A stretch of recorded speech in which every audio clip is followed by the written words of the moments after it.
નમસ્કાર, આપ જોઈ રહ્યા છો લખત ન્યૂઝ અપડેટ ચેનલ। તમામ સમાચાર અને અપડેટ મેળવવા માટે ચેનલને સબસ્ક્રાઇબ કરો અને બેલ આઇકન પર ક્લિક કરો જેથી તમામ સમાચાર અને અપડેટ તમને મળી રહે।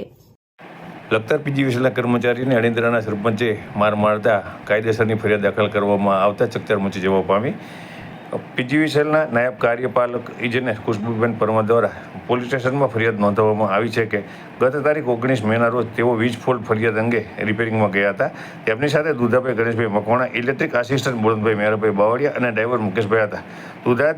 દુધાભાઈ વીજ લાઇનની મેઇન સ્વિચ ચાલુ બંધ કરવા બદ્રકપુરા અને અણીંદરા વચ્ચે ઉતર્યા હતા।